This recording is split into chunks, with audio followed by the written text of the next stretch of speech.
ඔව් sir. Right. කතා කරලා ඉන්න.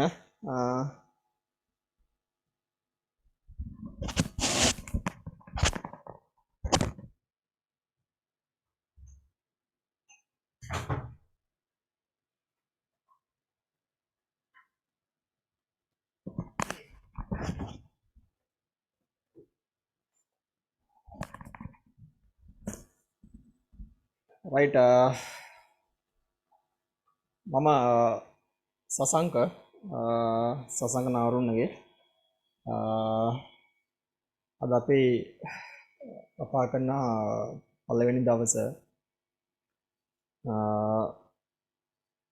සතුටුයි ඉතින් හැමෝත් එකම සම්බන්ධ වෙන්න ලැබිච්ච එක ගැන.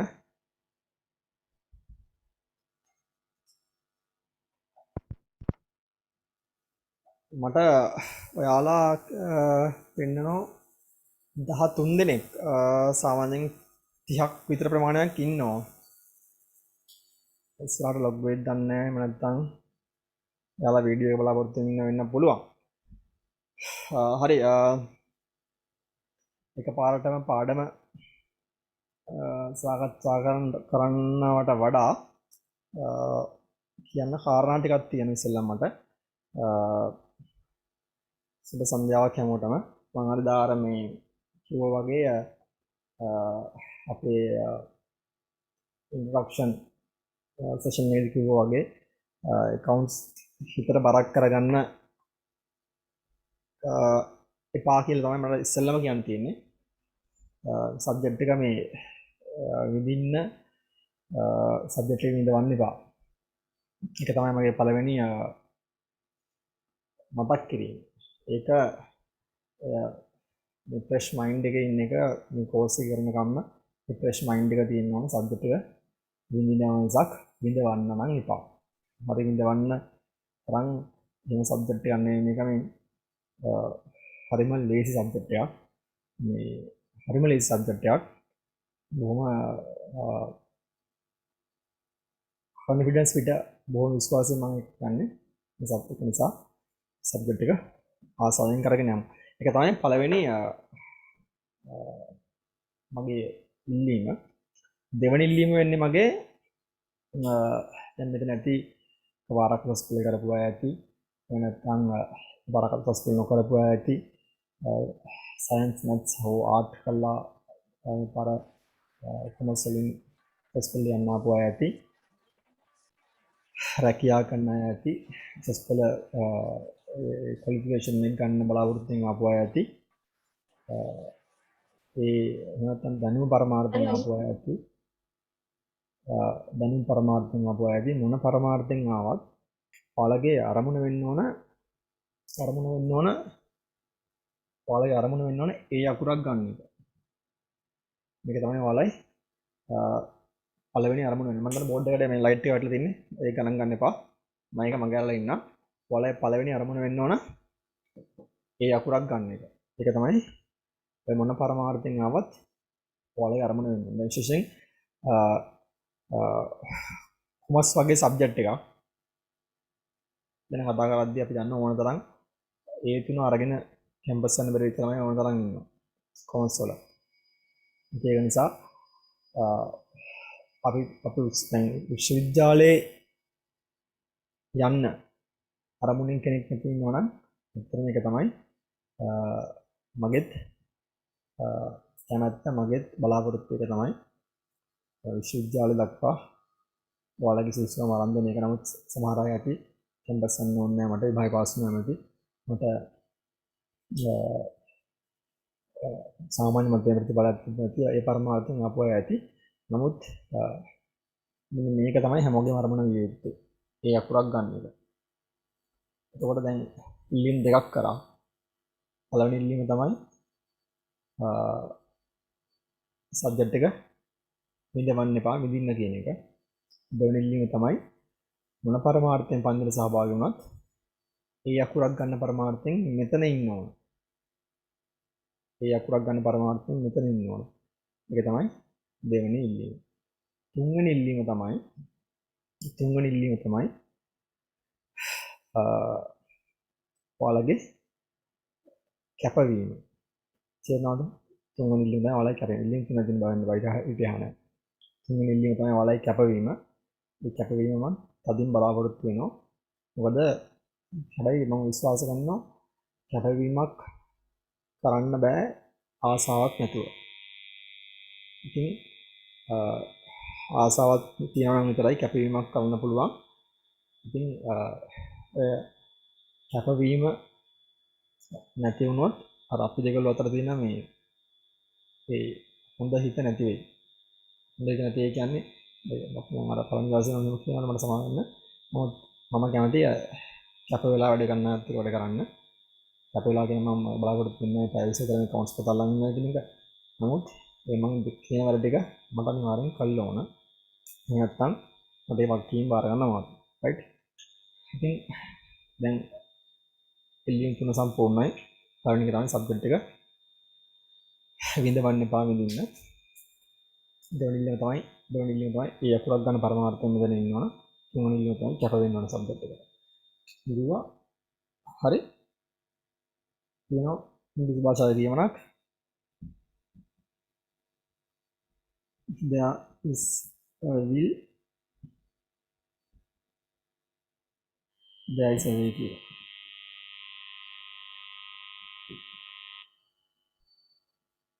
there is a way.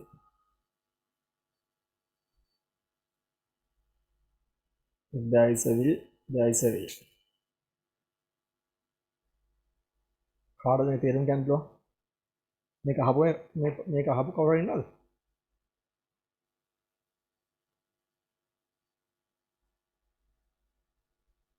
right එහෙනම්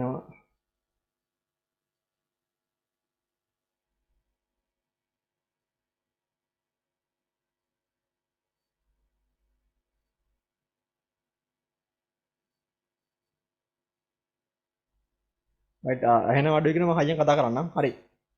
මේක අහපු කෙනෙක් ඉන්න කවුරු ඉන්නවද?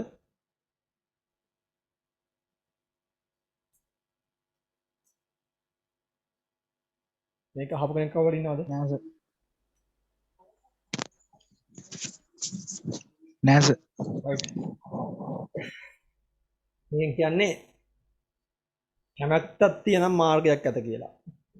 කැමැත්තක් ඇත්නම් මාර්ගයක් ඇත. මම තියාගන්න කැමැත්තක් තිබ්බොත් තමයි මාර්ගයක් තියෙන්නේ. කැමැත්ත දැන් මම පළවෙනි දවසේම කියනවනේ මේකට මේ තමන් කරන්නේ අකමැත්තෙන් නම් තමන් කරන්නේ ගගරේ බල කිරීමකට නම් කරුණා කළා වැඩේ නවත්තලා වෙනින් අතක් බලා ගන්න දැම්ම හිතන්න මම මේකට කැමතිද මම මේ ටාගට් එකේ ඉන්නවද කියලා. මොකද මාස 8ක් ගමනක් කැප වෙලා වැඩ කරන්න ඕනේ. ඒකයි මම කිව්වේ අර මේක නැත්තම් will කියන්නේ කැමැත්ත. මේක නැත්තම් අපට ගමනක් යන්න බැරි වෙයි. හරි. ඔක තමයි පළවෙනි කාරණා තුන කන්ඩිෂන්ස් තුන ඔච්චරයි. ඔය තුනට අපි එකඟ වෙලා වැඩේ කරගෙන යමු. ඔක තමයි අපි සබ්ජෙක්ට් එක ගැන කතා කරොතින් පාඩම් 16ක් තියෙනවා.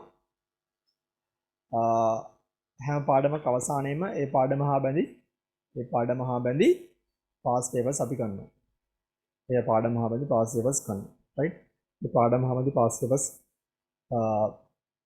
වලින් 50කට එහා පැත්තේ අපි කරනවා අදාළ පාඩම අවසානයේ. සිලබස් එක කරලා ඒතර ටික කරනවා සහ මොඩල් පේපර්ස් කරනවා. එතකොට මේ account subject එකේ හරිද මේ subject එක ඕනම subject එකක් ඔය දන්නවා මේක ඩිංග තමයි ගැඹුරට යන්නේ. subject එක ඩිංග තමයි ගැඹුරට යන්නේ. එකපාරට ගැඹුරට යන්නේ නැහැ. එතකොට ඒක නිසා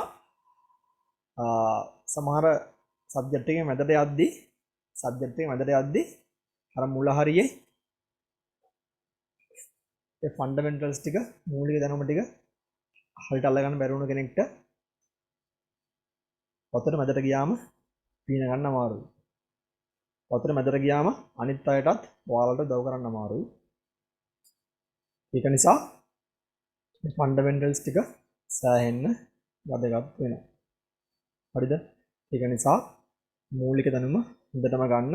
මේ මූලික දැනුම ගත්ත කෙනෙක්ට කිසිම කතාවක් නැහැ. දුර ගමනක් යන්න පුළුවන්. රයිට්. මම හිතනවා මගේ ඒ කෙටි පැහැදිලි කිරීම මගේ අදහස් පැකින් මෙතනින් ඉවරයි. අපි සබ්ජෙක්ට් එකට යමු.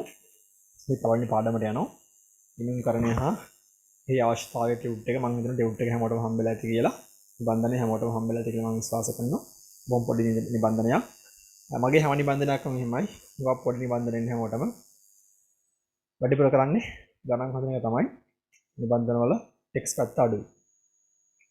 රයිට්. ඒත් බය වෙන්න එපා. අවශ්‍ය කරන ටෙක්ස්ට් ටික එහෙම ඔයාලට දීලා ඇති. රයිට්. එක්ස්කියුස් මී සර්. කියන්නේ මේ ටියුට් එක print out ගන්න බැරි වුණා ප්‍රශ්නයක් වේද දැන් තමයි කරන්නේ. නෑ නෑ එහෙම ගැටලුවක් නෑ. එහෙම ගැටලුවක් නෑ. එහෙම ගැටලුවක් නෑ. එහෙම ගැටලුවක් නෑ. හරි. ළමයි දැන් මේ ටියුට් එකේ තියෙනවා නිර්වචනයන් ටිකක්. හරිද? නිර්වචනයන් ටිකක් තියෙනවා. එතකොට අපි දන්නවා මේ නිර්වචනයන් කටපාඩම් කරන සබ්ජෙක්ට් තියෙනවා, කටපාඩම් කරන්න නැති සබ්ජෙක්ට් තියෙනවා. රයිට්. දැන් මේ ගිණුම්කරණයේ තියෙන නිර්වචනයන් කටපාඩම් කරන්න යන්න එපා. හරිද? කටපාඩම් කරන්න යන්න එපා. හැබැයි ඒ නිර්වචන වල තියෙන අත්‍යවශ්‍ය කරුණු ටික Tamanට one by one පෙළගස්සන්න පුළුවන් වෙනවා. මේ පාඩමේ මේ ටෙක්ස්ට් බේස් පාඩමයි මොකක්ද මේ තියරි පැත්තට බර පාඩමක්. ඒක මම ඒ කාරණාව ඉස්සෙල්ලා කිව්වේ. මේකේ තියෙන නිර්වචනයන් කටපාඩම් කරන්න යන්න එපා. හරි. කටපාඩම් කරන්න යන්න එපා. මේවයි නමුත් මේ නිර්වචනයන්ගේ තියෙන රයිට් හයියෙන් කතා කරන්න. ඕකේ. මේ නිර්වචනයන්ගේ තියෙන අත්‍යවශ්‍ය කරුණු ඔයාලට one by one පෙළගැස්වීමේ හැකියාවක් තියෙනවා. right one by one පෙළගැස්වීමේ හැකියාවක් තියෙනවා. කරමන් දැන් ඔන්න සබ්ජෙක්ට් එක ගැන කිව්වා. අපි කරන්න මේ මාස 8 ගමන යන්න ඕන ආකාරය මම ඉස්සෙල්ලා කිව්වා. සබ්ජෙක්ට් එක ගැන මම කිව්වා. මම කිව්වා දැන් මේ පාඩමට ආවොත් මේ පාඩමේ තියෙන නිර්වචනයන් කටපාඩම් කරන්න එපා කියලාත් මම කිව්වා. ඒ වගේම මම කිව්වා මේ නිර්වචනයන් වල තියෙන මූලික කරුණු 5ක් 6ක් වෙන්න පුළුවන්. one by one ලිවීමේ හැකියාවත් ඔයාලට තියෙන්න ඕන කියලා මම කිව්වා. right හරි. එතකොට අපි accounts තමයි කොමර්ස් වල අමාරුම සබ්ජෙක්ට් එක කියලා මතයක් තියෙනවා. අනේ කරුණාකරලා එහෙමනම් හිතන්න එපා. එහෙමනම් එකක් නෑ. හොඳේ. හරි. ළමයි මේ දැන් මේකේ ටියුට් එකේ ඉස්සෙල්ලම තියෙන්නේ බලන්න මේ ඉගෙනුම් ඵල. මේ පාඩමේ අරමුණු වලට ගියොත් මේ තියෙනවා ගිණුම් කරන්න යන්න පැහැදිලි කරයි. ගිණුම් කරන්න කියන්නේ මොකක්ද කියලා පැහැදිලි කරනවා. ගිණුම් කරන්නේ අරමුණ පැහැදිලි කරයි. ගිණුම් කරන්නේ කියන්නේ මොකක්ද කියලා පැහැදිලි කරනවා. ගිණුම් කරන්නේ අරමුණ පැහැදිලි කරනවා. ඊපස්සේ කියනවා ආයතනයක් කෙරෙහි ඇල්මක් දක්වන පාර්ශ්වයන් පැහැදිලි කරයි. ඇල්මක් දක්වන පාර්ශ්වයන් ඉංග්‍රීසි කියන ස්ටේක් හෝල්ඩර්ස්ලා කියලා. ආයතනය කෙරෙහි ඇල්මක් දක්වන පාර්ශ්වයන් ස්ටේක් හෝල්ඩර්ස්ලා කියලා ඉංග්‍රීසියෙන් කියනවා. රයිට්. ඊට පස්සේ කියනවා හතරවෙනි එක ඇල්මක් දක්වන පාර්ශ්වයන්ට තීරණ ගැනීම සඳහා අවශ්‍ය තොරතුරු. ඒ ඇල්මක් දක්වන පාර්ශ්වයන්ට තීරණ ගැනීම සඳහා අවශ්‍ය කරන තොරතුරු මොනවද කියලා කියනවා. ගිණුම්කරණයේ ප්‍රභේද දක්වයි. ගිණුම්කරණයේ ප්‍රභේද හඳුන්වා දෙයි. මතක තියාගන්න මේ පාඩමෙන් විභාග ප්‍රශ්න තියෙනවා. රයිට්. මට ඕන දැන් පාස් සියපස් කෙනල්ලා බලලා දැන් පෙන්වන්න පුළුවන් මේ පාඩමේ විභාග ප්‍රශ්න තියෙනවා. රයිට්. බොහෝ විට MCQ පේපර් එකේ පළවෙනි ප්‍රශ්න 3 හැදෙන්නේ මේ පාඩමෙන්. රයිට්. ඉතින් ඔයාලා දන්නවා ඒ විභාගේ ලකුණු 3ක් කියන්නේ කොයිතරම් වටින දෙයක්ද කියලා තියෙන කම්පිටිෂන් එකත් එක්ක ගත්තම ලකුණු 3ක් කියන්නේ සෑහෙන්න වටිනවා. රයිට්. හරි. එතකොට මේ හරිද? ගිනුම්කරණේ අපි දැන් ටියුට් එක වඩා පැත්තකින් තිබ්බොත් ටියුට් එකට වඩා පැත්තකින් තිබ්බොත් අපි මේ ගිනුම්කරණය කරගෙන යන්නේ. දැන් හුඟක් වෙලාවට ඕනම සිල්ලර ව්‍යාපාරයක් ගත්තත් තොග ව්‍යාපාරයක් ගත්තත් එහෙම නැත්නම් ඔයාලයි ගමේ තියෙන සුබ සාධන සමිතිය ගත්තත් ඔයාලයි ගමේ තියෙන මරණාදාන සමිතිය ගත්තත් ඒ හැමතැනම යම් ආකාරයක ගිනුම්කරණයක් සිද්ධ වෙනවා. යම් ආකාරයක ගිනුම්කරණයක් දැන් මෙතන සමහරට තියෙන තමන්ගේ ගෙදර සිල්ලර කඩයක් එහෙම නැත්නම් තොග ව්‍යාපාරයක් තියෙන අය තමන්ගේ පවුලේ කම්පනියක් තියෙන අය ඇති මෙතන. ඒ හැමතැනක්ම සියලුම ආකාරයේ ව්‍යාපාර කිසියම් ආකාරයක ගිණුම්කරණයක් කරනවා. right? ගිණුම්කරණය ගැන දැනුවත් හෝ නොදැනුවත් ඒ කට්ටිය accounts තියෙනවා. ඒකට ඒගොල්ලෙන් ඇහුවොත් මේ මාසේ කීයක් විකුණුම් කරාද? මේ මාසේ කීයක් බඩු ණයට විකුණනද? මේ මාසේ අවසානයේ ස්ටොක්ස් කොයිතරම් තොග කොයිතරම් ප්‍රමාණයක් තියෙනවද? මේ මාසේ අවසානයේ සේවකයන්ට පඩි කීයක් ගෙව්වද? ලියාගෙන නැතත් සමහර මතකෙන් හරි ඔව් කියන ඕදයක් තියෙන්න ඕන. ඒ හැමෝටම තියෙන. එහෙම නැත්නම් ඒ ව්‍යාපාරේ කන්ට්‍රෝල් නැහැ යාලට. එහෙම නැත්නම් ඒ ව්‍යාපාරේ සස්ටේනබල් නැහැ. ඒ කියන්නේ කාලයක් අරන් පැවැත්මක් නැහැ. ඒ කන්ට්‍රෝල් එක නැත්තම්. ඉතින් ළමයි හිතන්නේ මේ accounts කියන්නේ මේ accounting ඉගෙන ගත්තාට කරන්න බැරි වැඩක් කියලා නෑ. එහෙම ගන්න accounting ඉගෙන ගත්තාට accounts කරනවා. සමහරක් ගාලා accounts ඉගෙන ගත්තා ඊට වඩා හොඳට accounts ඉගෙන ගත්තා accounts කරනවා. මොකද දන්නේ නැහැනේ fresh mind එකෙන් හිතලා වැඩේ කරනවා. right? ඒක නිසා එතකොට මේ accounts වලින් කරන්නේ හරි ගිණුම්කරණයෙන් කරන්නේ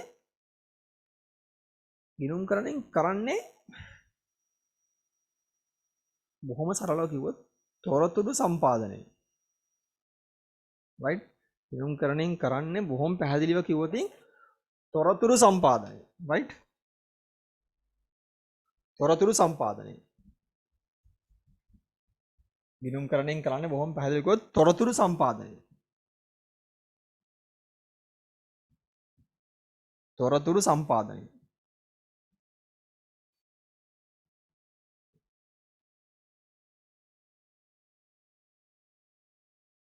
right?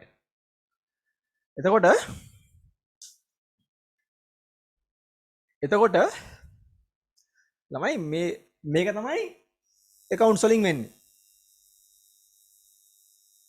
right?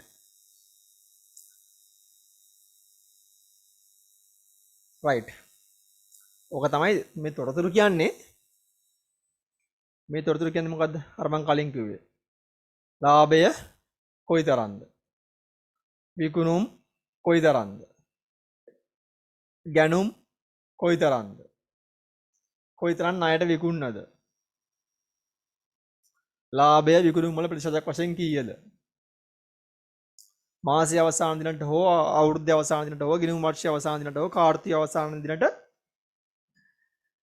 මුළු වත්කම් කීයද? මුළු වගකීම් කීයද? right? එතකොට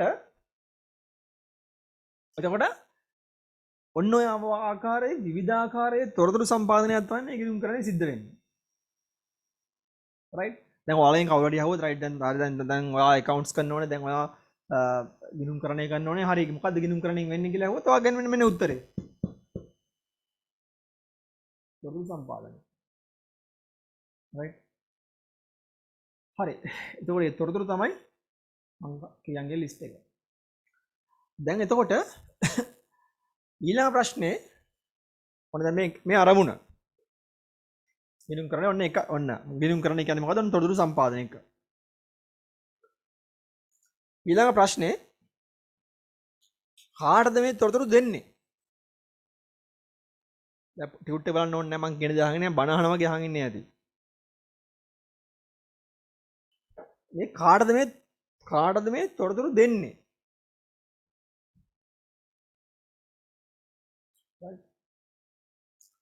දැන් ළමයි ඇල්මක් දක්වන පාර්ශවයන්ස. ඔව් බොහොම හොඳයි. දැන් ඔතන ඔය ඇල්මන් දක්වන පාර්ශවයන් කිව්ව හැටිම දැන් උදාහරණයක් වශයෙන් ගන්න දැන් අපි තමන් ගන්නකෝ. right? එතකොට තමන් ගන්න. එතකොට තමන් ගැන ඔයාලා ගැන ඇල්මක් දක්වන පාර්ශවයන් එක එක අය ඉන්නවා. හරිද? තමන්ගේ අම්මා තාත්තා ඉන්නවා. හරිද? ඊට පස්සේ මැරි කරපු කෙනෙක් නම් හස්බන්ඩ් හෝ වයිෆ් ඉන්නවා. right? ඊට පස්සේ තමන්ගේ සහෝදර සහෝදරිය ඉන්නවා. යාළුවෝ ඉන්නවා. ඊපස්සේ ඥාතීන් ඉන්නවා. ඊපස්සේ අසල්වාසීන් ඉන්නවා. ඒතර මේ හැමෝම අඩු වැඩි වශයෙන් අපේ අවට ඉන්නේ ඇල්මක් දක්වන පාර්ශවයන් අපට. දැන් ළමයි මේ ඇල්මක් කිව්ව හැටියෙම right ඇල්මක් කිව්ව හැටියෙම ඒක මේ හොඳ පැත්තට විතරක් නෙවෙයි. නරක පැත්තක් තියෙනවා. right ඇල්මක් කියන්නේ ආදරයක් නෙවෙයි. ඒක ආදරයක් වෙන්නත් පුළුවන් අනාදරයක් වෙන්නත් පුළුවන්. මේ ඇල්මක් කියන අදහසින් උනන්දුවක් කියන එක හරි. උනන්දුවක් දගේ උනන්දුව දක්වන්නේ හොඳ පරමාර්ථයෙන් වෙන්න පුළුවන් නරක පරමාර්ථයෙන් වෙන්න පුළුවන්. right හරි. දැන් ගිණුම්කරණයෙන් බලාපොරොත්තු වෙන්නේ තොරතුරු සම්පාදනය. කාටද තොරතුරු සම්පාදනය කරන්නේ? ඔයාලා කිව්වා වගේ ඇල්මක් දක්වන පාර්ශවය. ඇල්මක් දක්වන පාර්ශවයන් දැන් මම උදාහරණයක් කිව්වා. අපි උදාහරණයක් වශයෙන් තමන් ගත්තොත් තමන්ගේ ඇල්මක් දක්වන පාර්ශවයන් අම්මා තාත්තා සහෝදර සහෝදරියෝ හස්බන්ඩ් හරි වයිෆ් හරි තමන්ගේ දුව දරුවන් යාළුවෝ සහ ඥාතීන් සහ සල්වාසී. ඒතර ළමයි එතකොට මේ ඇල්මක් දක්වන පාර්ශවයන් එකිනෙකා දක්වන ඇල්ම එකිනෙකට වෙනස්. උදාහරණයක් වශයෙන් බලුවොත් තමන්ගේ අම්මයි තාත්තයි තමන් ගැන හොයන්නේ තමන්ට ඇල්මක් දක්වන්නේ තමන්ට දෙන ආදරය නිසා යහපත් චේතනාව. හස්බන්ඩ් වයිෆ් ඒත් එහෙම. right එතකොට දුව දරුවොත් ඒත් එහෙමයි. ඥාතීන් ගත්තත් අඩු වැඩි වශයෙන් සමහරක් වෙලාවට හොඳ පැත්තට ඇල්මක් දක්වන සමහරක් වෙලාවට නරක පැත්තට ඇල්මක් දක්වන අවස්ථා නැතුවම නොවේ. අසල්වාසීනුත් බොහෝ වෙලාවට එහෙමයි. හොඳ පැත්තටත් වෙන්න පුළුවන් නරක පැත්තටත් වෙන්න පුළුවන්. එතකොට මේ ඇල්මක් දක්වන පාර්ශවයන් ටික ලිස්ට් ඩවුන් කරගෙන ගියොත් මං කියන්නේ බණ අහන වගේ අහන් ඉන්න ටියුට් බලන්න එපා. මේ ඇල්මක් දක්වන පාර්ශවයන් ටික ලිස්ට් ඩවුන් කරගෙන ගියොත් දක්වන ඇල්මේ ස්වභාවය අනුව ස්වභාවය කියන්නේ මේ ස්ට්‍රෙන්ත් එක වැඩි එකේ ඉඳලා අඩු එකට වැඩි ඇල්මක් දක්වන්නේ කවුද අඩු ඇල්මක් දක්වන්නේ කවුද? එහෙනම් දැන් එකටම එන්නේ අම්මයි තාත්තයි. නැත්නම් හස්බන්ඩ් හෝ වයිෆ්. පස්සේ දුව දරුවා. right? පස්සේදී සමහරට සහෝදර සහෝදරියෝ. ඒගොල්ලෝ තමයි මේ පස්සේදී තමන්ගේ පවුලේ ඥාති. ඊට යාළුවෝ. ඊට අසල්වාසී. ඔය ආකාරයෙන් අපිට ඔක ලිස්ට් ඩවුන් කරන්න පුළුවන් ඇල්ම වැඩි අයගේ ඉඳලා අඩු අය දක්වා. right? මේ ඇල්මක් දක්වන පාර්ශවයන් කියන පාඩම ඉවර වෙන්නේ accounts වලින් පටන් අරන් ඉවර වෙන්නේ financial management වලින් ඉවර වෙන්නේ. financial management වල තියෙනවා agency relationship කියලා කොටසක්.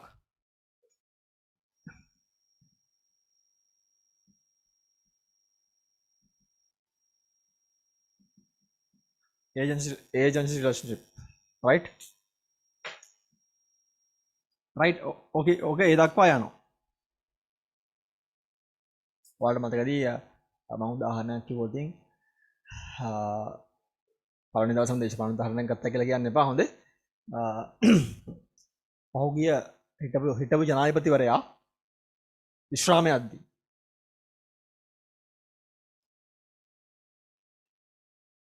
තමන්ට කොළඹින් ගයක් අනුමත කරලා තමන් මැරෙනකන් ඒ විදිහට තමන්ට ඉන්න පුළුවන් කිසිම කුලියක් නොගෙවා. right? දැන් එතුමා ඉන්නේ දැන් එතුමා මැරෙනකන් ඒ විදිහට ඉන්න පුළුවන් කිසිම කුලියක් නොගෙවා. ඒ ප්‍රශ්නේ අන්තිමට ඉවර නෙමෙයි ඒජන්සි රිලේෂන්ෂිප් කියන concept එක ඉවර වුණේ. බැදියාවන්ගේ පරස්පරතාවයක් තියෙයි කියලා තමයි ඒකට අන්තිමට එතෙන්දී ඒ කේස් එක ඇදුනේ. ඒක පටන් ගත්තේ මේ ඇල්මක් දක්වන පාර්ශවයන් තමයි. ඔයාලා දැන් ඔයාලා කල්පනා කරලා ඒක සිද්ධිය මේක සම්බන්ධ වෙන්නේ කොහොමද කියලා ඉතින් කියන ළමයි තමන් සම්බන්ධයෙන් ඇල්මක් තියෙන තීරණයක් තමන් ගනිද්දී තමන්ට බෙනිෆිට් එකක් හම්බෙන තීරණයක් තමන් ගනිද්දී ඒක ethical නෑ කියලා කියන්නේ. right? ඒක සදාචාරාත්මක නෑ කියලා කියන්නේ. මේ ප්‍රශ්නේ පටන් ගන්න මෙතනින්. right? මේක දිග ගමනක් පාඩමක් මේ පාඩම. right? ඊපස්සේ මම කිව්වා දැන්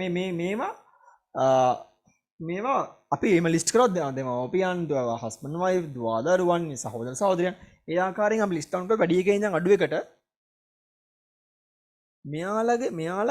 මෙයාලා කවුන්සලින් පටන් ගාතර කියලා අපි ගැන උදාහරණයක් අපි ඉන්නේ එයාලා අපෙන් බලාපොරොත්තු වෙන තොරතුරු එකිනෙකට වෙනස්. අම්මා තාත්තා බලාපොරොත්තු වෙන දේ නෙවෙයි හස්බන්ඩ් වයිෆ් බලාපොරොත්තු. හස්බන්ඩ් වයිෆ් බලාපොරොත්තු වෙන ආකාරයේ තොරතුරු හස්බන්ඩ් වයිෆ් අපෙන් බලාපොරොත්තු වෙන දේවල් නෙවෙයි අපේ දරුවෝ බලාපොරොත්තු වෙන අපේ දරුවෝ අපෙන් බලාපොරොත්තු වෙන දේවල් නෙවෙයි අපේ ඥාතීන් බලාපොරොත්තු වෙන අපේ ඥාතීන් අපේ බලාපොරොත්තු වෙන දේවල් නෙවෙයි අපේ යාළුවෝ අපෙන් බලාපොරොත්තු වෙන අසල්වාසීන් බලාපොරොත්තු වෙන. right? ඒ කියන්නේ මෙන්න මේ ඇල්මක් දක්වන පාර්ශවයන් මෙන්න මෙවුන් ටික අපෙන් බලාපොරොත්තු වෙන තොරතුරු එකිනෙකට වෙනස්.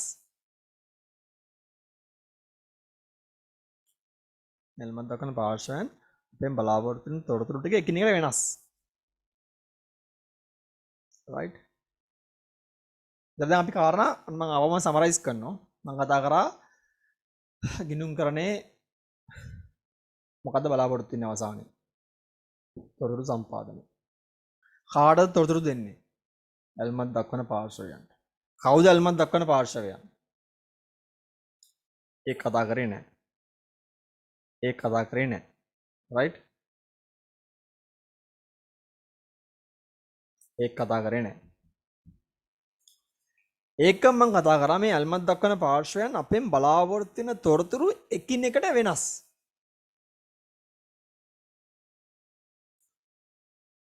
මේ ඇල්මක් දක්වන පාර්ශවයන් බලාපොරොත්තු වෙන තොරතුරු එකිනෙකට වෙනස්.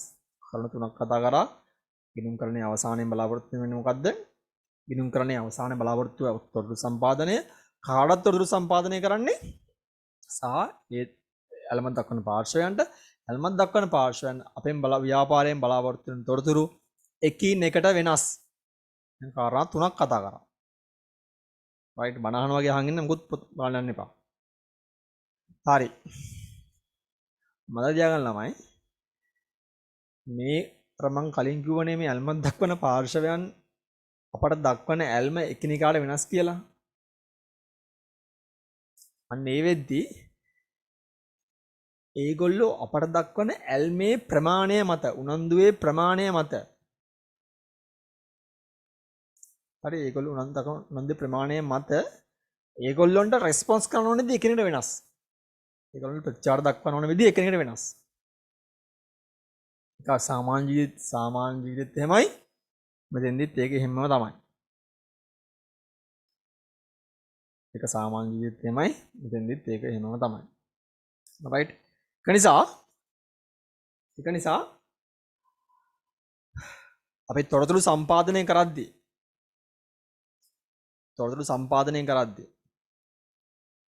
ඒ තොරතුරු සම්පාදනය කරද්දී ව්‍යාපාරයේ කෙරෙහි ඇල්මක් දක්වන පාර්ශවයන් දක්වන ඇල්ම එකිනෙකාට වෙනස් නිසා අපට වැඩිපුරම ඇල්මක් දක්වන අය අපි ඉස්සෙල්ලම තෘප්තිමත් කරන්න ඕන.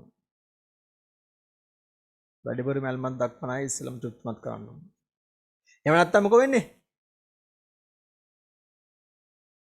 වෙන්නේ? අර සාමාන්‍ය ජීවිතේ අපිට වෙන දේ තමයි මොකද වෙන්නේ? ඒ ඇල්මම අනිත් පැත්තට පෙරලනවා ඒ කල්පිය.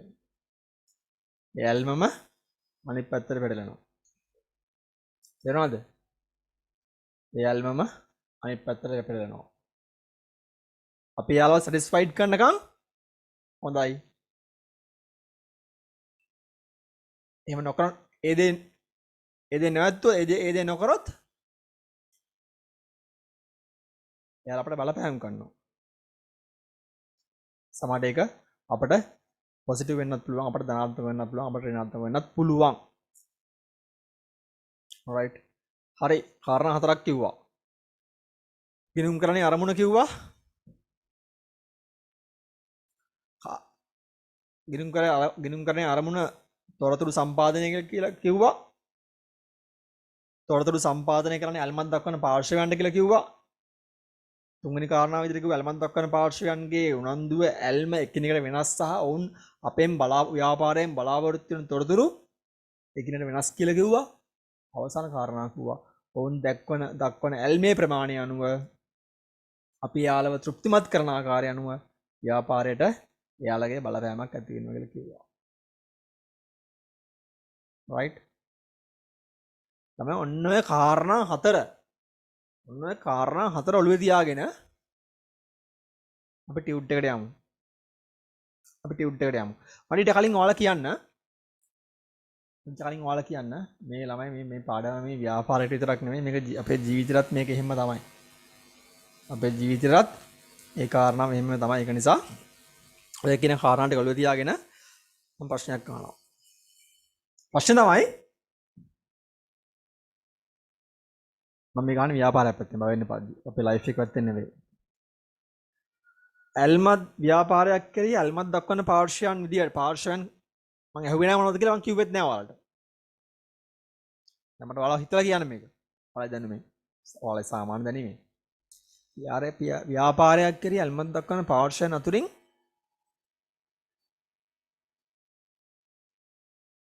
සාපේක්ෂ වශයෙන් වැඩිම ඇල්මක් වැඩිම උනන්දුවක් දක්වන පාර්ශ්වය කවුද?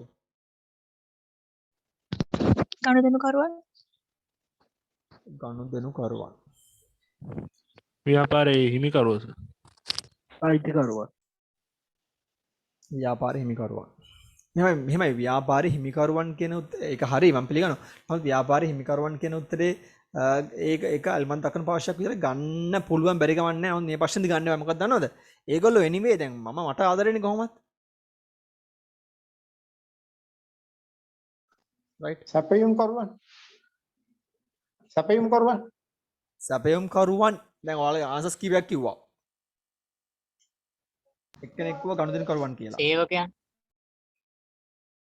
පොඩ්ඩක් ඉන්න. එක්කෙනෙක් කිව්වා ගනුදෙනුකරුවන් කියලා. තව කෙනෙක් කිව්වා සැපයුම් කරුවන් කියලා.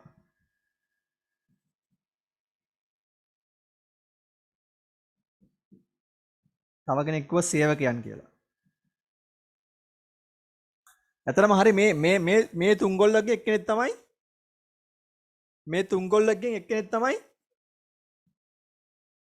වැඩිම ඇල්මක් දක්වන්නේ.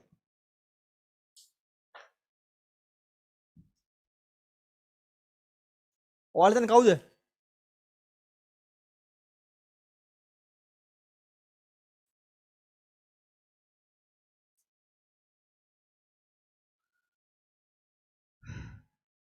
අපි මෙහෙම හිතමු ව්‍යාපාරයේ පිළිබඳ අල්මක් කියන්නේ ව්‍යාපාරයේ පැවැත්ම සම්බන්ධයෙන්. ව්‍යාපාරයේ පැවැත්ම ගමු අපි. ලාභය හොඳ නම් පැවැත්ම හොඳයි. ලාභ නම් ඔයාලා හිතනවාද කම්පැනියක් වැහුණා කියලා ගනුදෙනුකරු අඬයි කියලා ගනුදෙනු කරන බලපෑමක් හරි අඩුයි. ඔයාලා හිතන්නකෝ මේ යුනිලිවර් කම්පැනි වැහුණා කියලා. උන් ඇයි ස්වදේශී?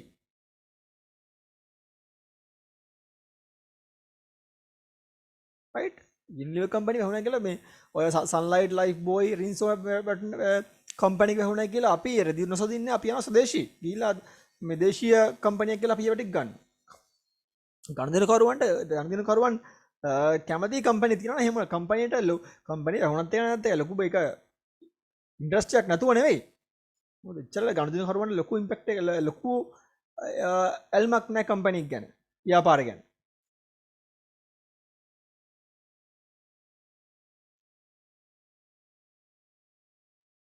මෙන්න ඔන්න ඔය ප්‍රයොරිටි එක ඔය ප්‍රයොරිටි ලිස්ට් එක ඔය ප්‍රමුඛතාව ලිස්ට් එක හදාගන්න බැරුව තමයි හුඟක් ව්‍යාපාර මේක තේරුම් ගන්න බැරුව ව්‍යාපාරවල ලොකු බලපෑම් වෙලා තියෙනවා. මම මේකෙන් අයින් කරන ගනුදෙනුකරුවන්ට මම දෙනවා 3rd place එක. right සම්පත් කියනෝ සේවකයන් කියලා. ඔව් මේගොල්ලෝ තමයි ෆස්ට් ප්ලේස් සේවකයන්.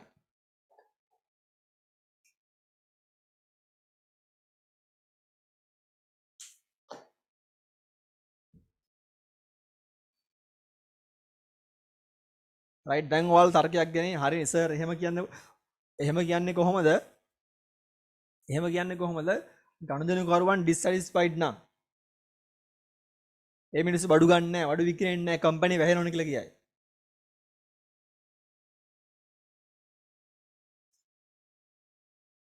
මම තියාගන්න ගනුදෙනුකරුවන් තෘප්තිමත් කරන්න පුළුවන් වෙන්නේ මෙන්න මෙයාලා තෘප්තිමත් වුණොත් විතරයි.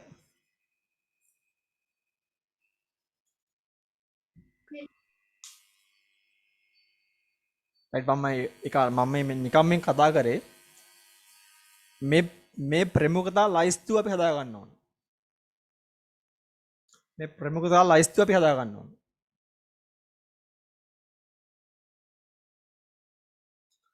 ළමයි ඒකනේ ඔයාලා දැක්කද? දැක්කේ නැද්ද? රජය කතා කරනවා ළමයින්ට උගන්වන්න. ළමයින්ට උගන්වන්නේ කවුද? ගුරුවරු, සේවකයන්. They must be satisfied. අපි යාව satisfy කරන්න ඕන. රජය කතා කරන වරාය දියුණු කරන්න. වරාය ඉන්නේ කවුද? වරාය සේවකයන්. They must be satisfied. රජය කතා කරන විදුලි බල මණ්ඩලය දියුණු කරන්න. LNG plant එකක් ගහන්න. විදුලි බල මණ්ඩලයේ කවුද ඉන්නේ? සේවකයන්. They must be satisfied. Right? ඒක තමයි ඇත්ත කතාව. මේගොල්ලන්ට පුළුවන් ව්‍යාපාරයක් වටන්නත් නැගිටවන්නත් දෙකම පුළුවන් මේගොල්ලන්ට. හරි. දැන් මේ කාරණාව මම නිකන් කතා කරේ. එතකොට දැන් අපි කතා කරා අගිනුම් කරන්නේ අරමුණ කතා කරා. අපි කතා කරා ඇල්මක් දක්වන පාර්ශ්වයෙන් කතා කරා. මේගොල්ලොන්ගේ ඇල්ම එකිනෙකට වෙනස් කියලා කතා කරා. මේගොල්ලෝ බලාපොරොත්තු වෙන තොරතුරු එකිනෙකට වෙනස් කියලා කතා කරා. right. මම ආපහු සාරාංශ කරා පාඩම. ඔය කාරණා ටික ඔළුවේ තියාගෙන අපි යමු ටියුට් එකට. හරි. ඒක නිසා දැන් ඉතින් ඉගෙන ගන්න තියෙන දේ තමයි ඇල්මක් දක්වන පාර්ශ්වයන් satisfied කරද්දී එයාලා තෘප්තිමත් කරද්දී හැමෝම එක වගේ තෘප්තිමත් කරන්න යන්න එපා. අනිවාර්යෙන් ප්‍රයොරිටි ලිස්ට් එකක් හදාගන්න. ඒ ලිස්ට් එක අනුව තමයි මේ දේ කළ යුත්තේ. right. බලන්න. දැන් මෙතන තියෙන උදේ පටන් ගන්න තරම තියෙන එක ගිණුම් කරණය සම්බන්ධයෙන් නිර්වචන. right. ගිණුම් කරණය සම්බන්ධයෙන් නිර්වචන තියෙනවා.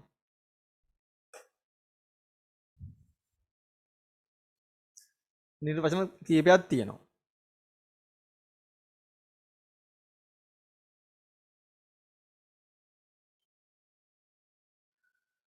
නිර්වචන කීපයක් තියෙනවා.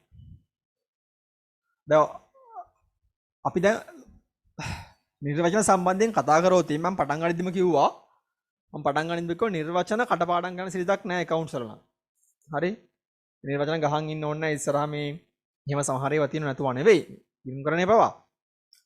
නමුත් මේ නිර්වචන කටපාඩම් කරන්න යන්න එපා. හැබැයි මම ඔයාලට කිව්වා පාඩම් පටන් ගනිද්දිම නිර්වචනයේ තියෙන ප්‍රධාන කරුණු ටික ලිස්ට් කරන්න ඔයාලට පුළුවන් වෙන්න ඕන. පෙළගස්වන්න one by one 1 2 3 4 like that. right. අපි යමු ටියුට් එකට.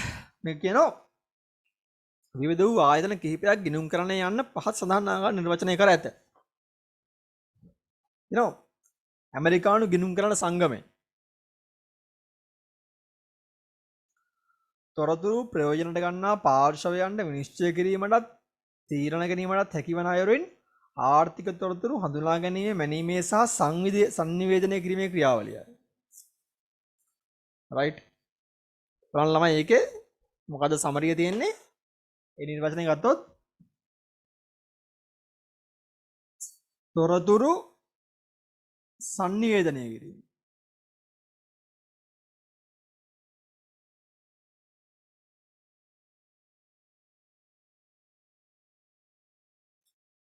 තොරතුරු සංනිවේදනය කිරීම. මොන නිර්වචනයේ තියෙන? ඒ නිර්වචනයේ තියෙන සාරාංශය.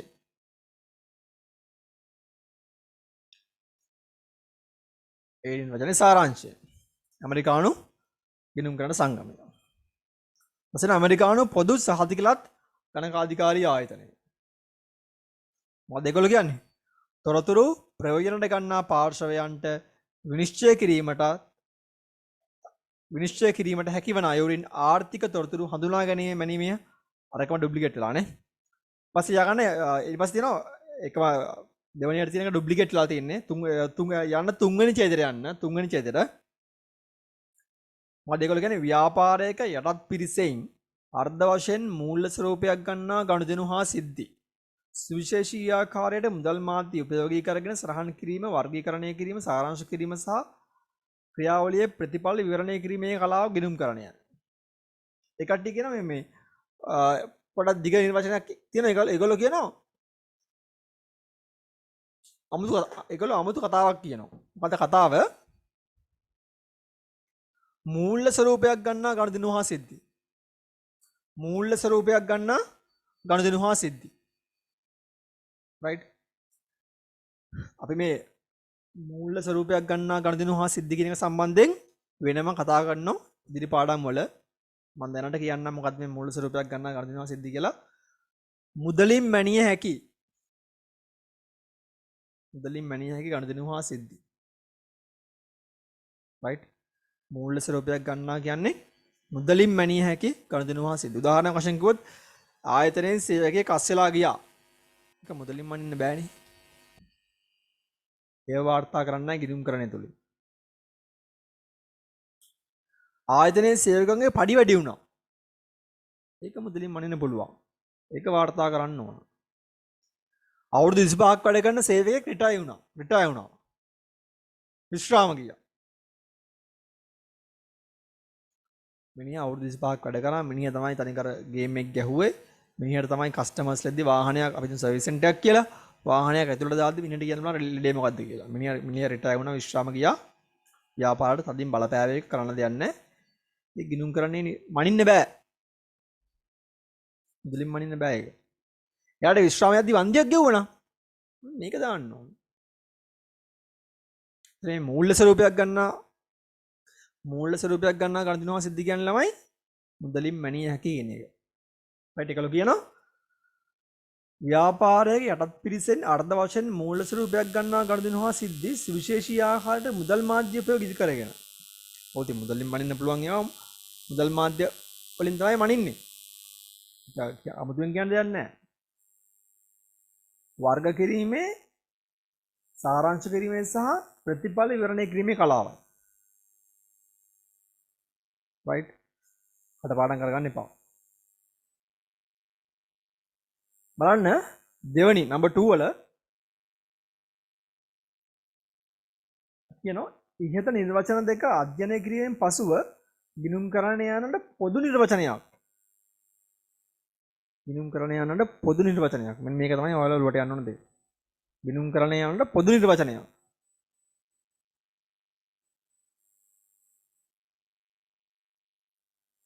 ගොඩ නැගිය හැකිය බලන්නකෝ උනන්දුවක් දක්වන පාර්ශ්වවන තීරණ ගැනීම සඳහා ගිණුම් කරන ඒකයකට අදාළ ආර්ථික තොරතුරු මේ ආර්ථික තොරතුරු කියන ළමයි ආපහුම සරයක් මුදලින් මැනිය හැකි ගනුදෙනු හා සිද්ධි කියන එක හොඳේ ඕනනම් ඉරක් ගහලා යටින් ඉරක් ගහලා ලියා ගන්න මේ ආර්ථික තොරතුරු කියන්නේ මුදලින් මැනිය හැකි ගනුදෙනු හා සිද්ධි කළමනාකරුවෝ මැරුණා නැත්නම් මැනේජින් ඩිරෙක්ටර් මැරුණා ව්‍යාපාරේ චාමන් මැරුණා මොකක් කරන්න දෙයක් නැහැ මිනිහ මැරුණා කියලා අපිට මේ accounts වල දාන්න බෑ ඒක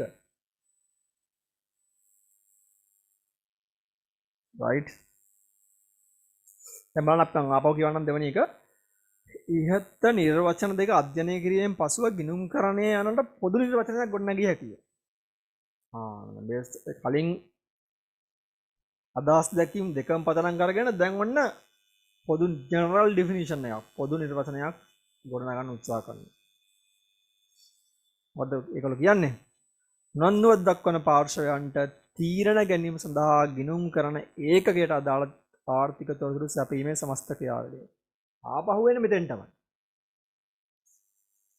තොරතුරු සංනිවේදනය කිරීම හැබැයි පොඩි කෑල්ලක් දාලා තියෙන මොකද්ද මේ කෑල්ල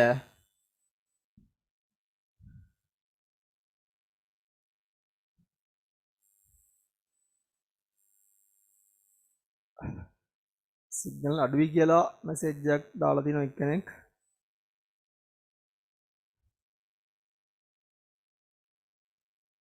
සර් කැඩි කැඩි ඇහෙන්නේ සර්ගේ සිග්නල් අඩුයි කියලා පේනවා මම SLT සිගනල් ඉන්නේ මගේ සිගනල මට නම් ෆුල් පෙන්න්නනවා I don't worry ඔයාලට මම මොකක්ද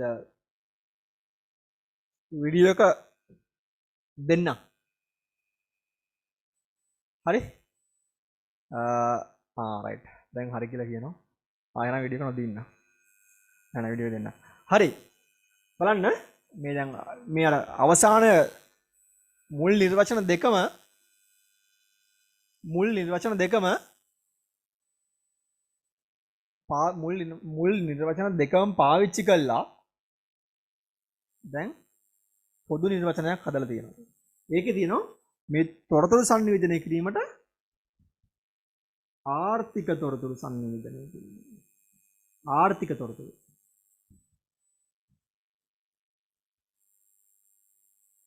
ආර්ථික තොරතුරු සංනිවේදනය කිරීම. කාටද උනන්දුවක් දක්වන පාර්ශවයන්ට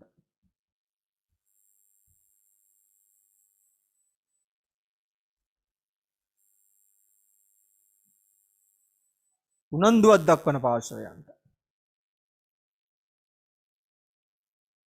මොකටද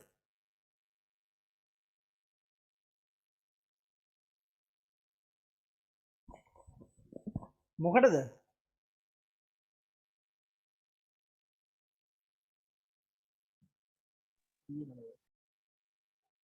තීරණ ගැනීම සඳහා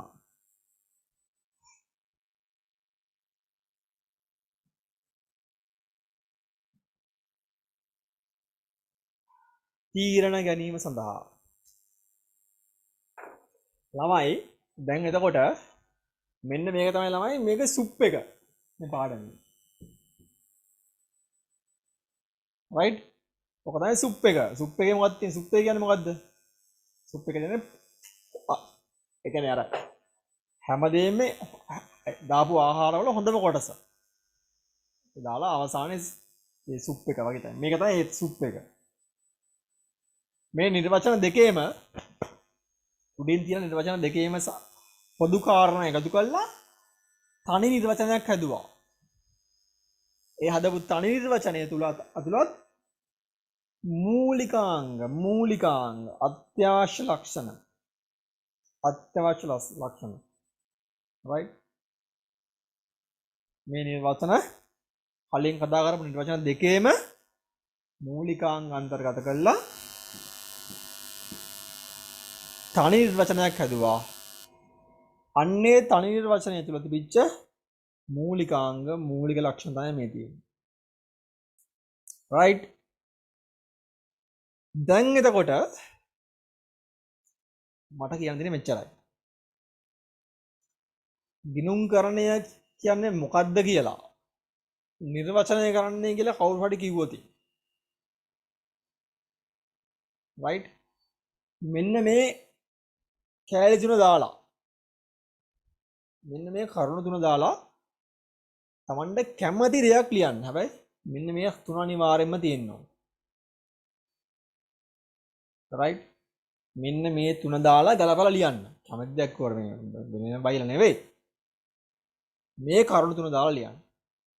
එතකොට මේ තියෙන හැලි ඔක්කොම කඩපාඩම් කරන්න අවශ්‍යතාවයක් නැහැ. මෙන්න කරුණු තුන මේ තුන දාලා ගලපලා ලියන්න. right උනන්දුවක් දක්වන පාර්ශවයන්ට තීරණ ගැනීම සඳහා ආර්ථික තොරතුරු sannivedanaya කිරීම. උනන්දුවක් දක්වන පාර්ශවයන්ට තීරණ ගැනීම සඳහා ආර්ථික තොරතුරු sannivedanaya කිරීම. එතකොට තීරණ ගැනීම සඳහා කිව්වට පස්සේ ළමයි ලියන්න ව්‍යාපාරයට අදාළ තීරණ. හොඳේ. නැත්නම් මේ තමන්ගේ පෞද්ගලික ජීවිතේ නෙවෙයි. right හරි දැන් මේ දිනේ මේ එතකොට මම ඒක කලින් මේ නිර්වචන කටපාඩම් කරගන්න අවශ්‍ය නැහැ. මේ නිර්වචන කටපාඩම් කරගන්න අවශ්‍ය නැහැ. එහෙනම් ඒ විකාරයක් වෙනවනේ නේද? අපි accounts ඉගෙන ගන්න ගිහිල්ලා definitions මම ගිරවා තියර කියන්නේ, third tier කියන්නේ වෙන්න ඕනේ නෑ නේද? තමයි සාරාංශය. මේ කැලේ තුන දාලා තමන්ට පුළුවන් නම් තමන් වචන ලියන්න.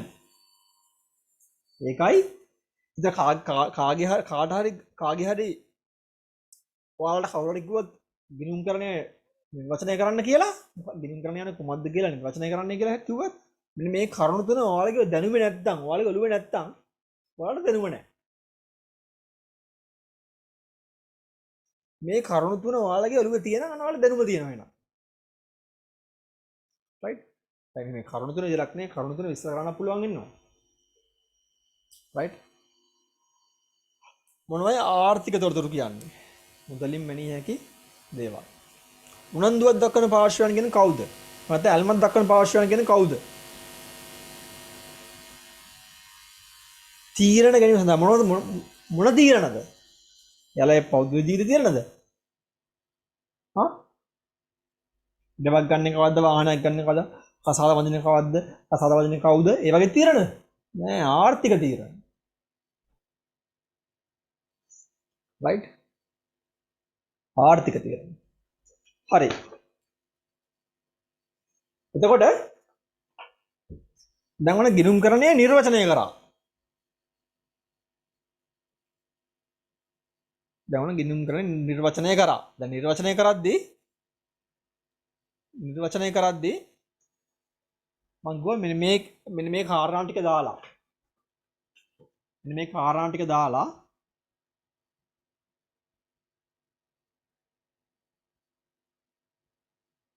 ආර්ථික තීරණ. මේ කාරණා ටික දාලා බලලා ලියන්න. උනන්දුවක් දක්වන පාර්ශ්වයන්ට ව්‍යාපාරය සම්බන්ධයෙන් ආර්ථික තීරණ ගැනීම සඳහා ආර්ථික තොරතුරු සම්පාදනය කිරීම. මේ ටික දාලා තමන්ට කැමති ආකාරයෙන් ගලපලා ලියන්න ඕන. ලියා ගන්න දෙයක් නැහැ. ඒ නිර්වචනය වලයි නිබන්ධනයේ තියෙනවා. right. ගිණුම්කරණය දැන් නිර්වචනය කරා. මම හිතනවා සම්බන්ධයෙන් ඔයාලට ගැටලුවක් නැතුව ඇති කියලා. දැන් ඊපස්සේ ගිණුම්කරණයේ අරමුණ. ගිණුම්කරණයේ අරමුණ මම කිව්වා ඔයාලට ගිණුම්කරණය නිර්වචනය කරන්නත් කලින්. අනිත් කාරණාව තමයි කවුරුහට කියන්නට ගිණුම්කරණය සම්බන්ධයෙන් සඵලදායි නිර්වචනයක් කරන්න පුළුවන් නම් ඒ කෙනාට ගිණුම්කරණය අරමුණත් කියන්න පුළුවන්. වෙනත් වචනයකින් කිව්වොත් ළමයි ගිණුම්කරණය නිර්වචනය කිරීම තුළ ගිණුම්කරණයේ අරමුණ තියෙනවා. ගිණුම්කරණය නිර්වචනය කිරීම තුළ ගිණුම්කරණයේ අරමුණ තියෙනවා. ගිණුම්කරණය නිර්වචනය කිරීම තුළ ගිණුම්කරණයේ අරමුණ තියෙනවා.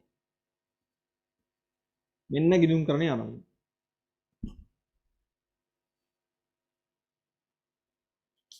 ඔන්න ගිණුම්කරණයේ අරමුණ. ඒතකොට දැන් නිර්වචනය තුළ අරමුණක් තියෙනවා. එහෙනම් ළමයි එකත් පැහැදිලි.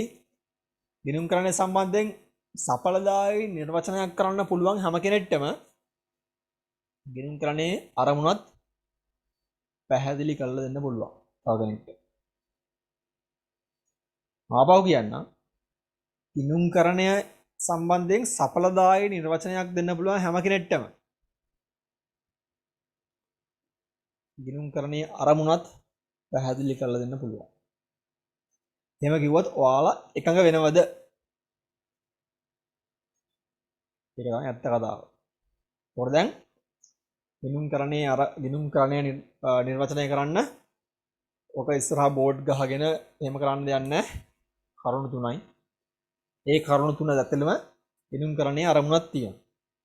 nothing වැඩක් මේක. හරි? මොන nothing ගේමක් තියෙන්නේ. හරි.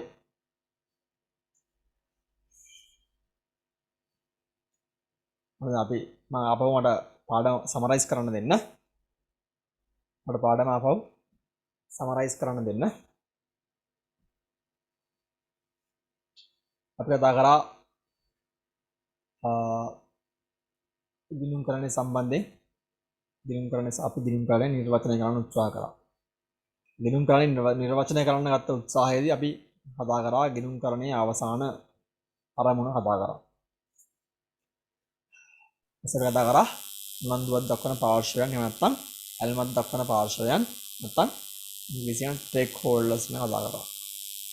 ඒ උනන්දුවක් දක්වන පාර්ශවයන් ඇල්මක් දක්වන පාර්ශවයන්ගේ ඇල්ම එකිනෙකාට වෙනස් කියලා කතා කරා. ඒගොල්ලෝ දක්වන ඇල්ම උනන්දුව මත එයාලට අපි රෙස්පොන්ස් කරන්න ඕන විදිහත් එකිනෙකට වෙනස් කියලා අපි කතා කරා.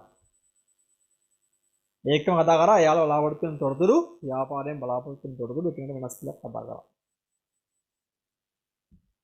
right?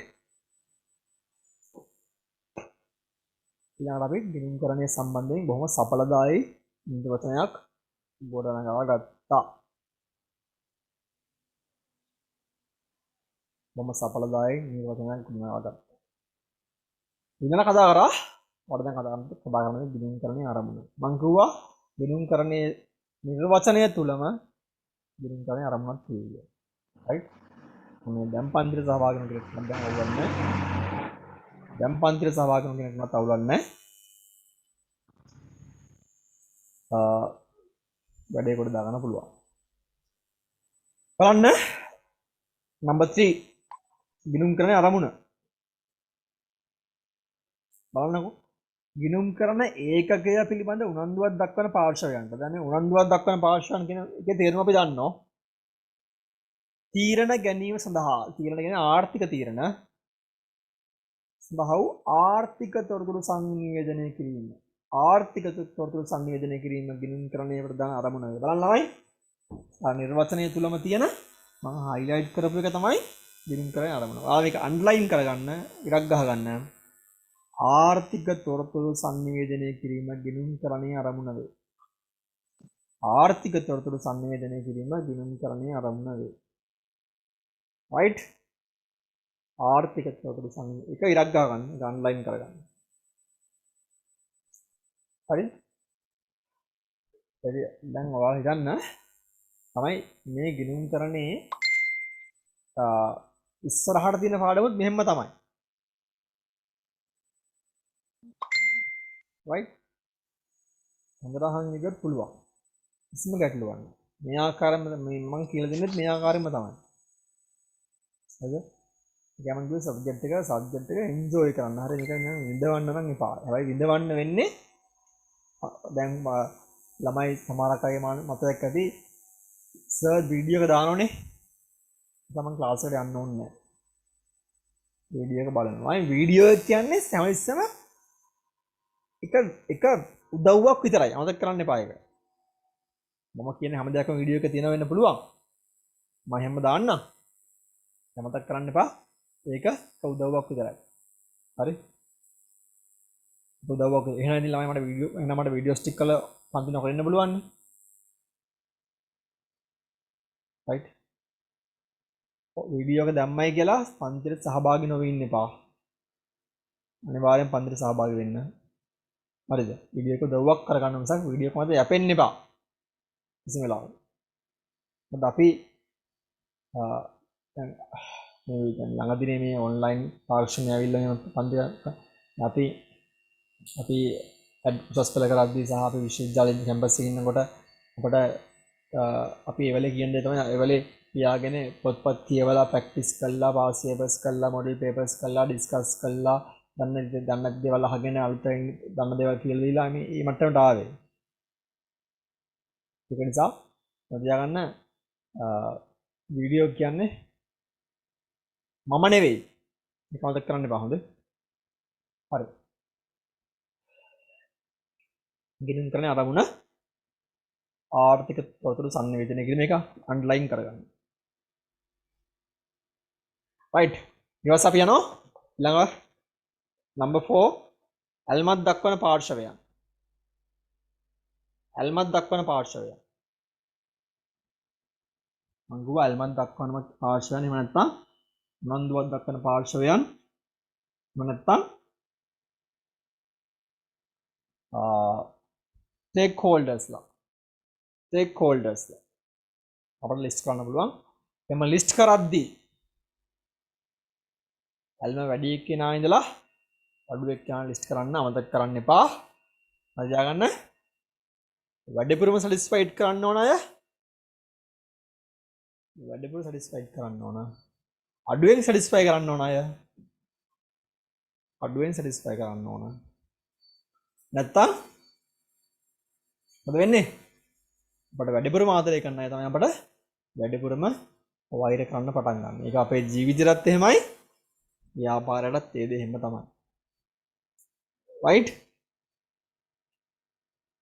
අර කියනෝනේ ආදරය සහ වෛරය එකම කාසිය දෙපැත්තක් කියලා. ඒ කාරණාව තමයි.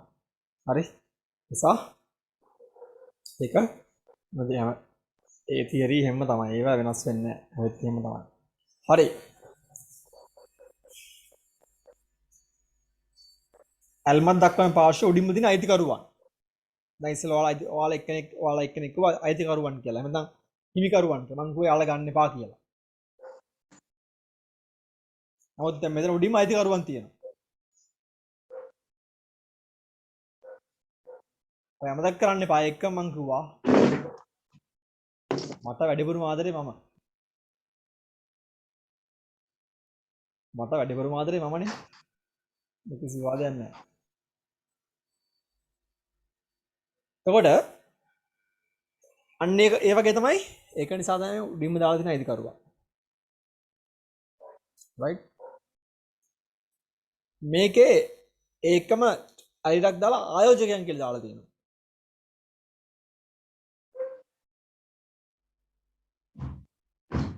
ආයෝජකයන් කියලා දාලා තියෙනවා. තමයි අයිතිකරුව සහ ආයෝජකය කියන්නේ දෙගොල්ලන් දෙපාර්ශ්වයක්ද එක් පාර්ශ්වයක්ද?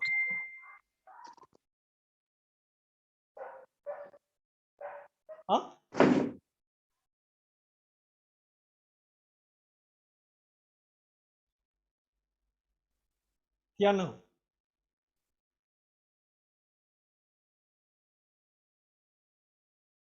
නිකන් මට කියන්න මම බොහොම සරල ප්‍රශ්නයක් ඇහුවේ.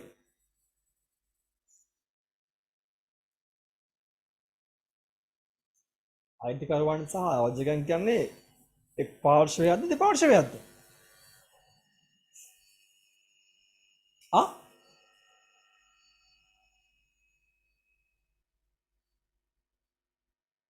දැන් ඔයාලා දන්නෝනේ මට උත්තර දෙන්න කවුරු හරි. හොයන්න එපා.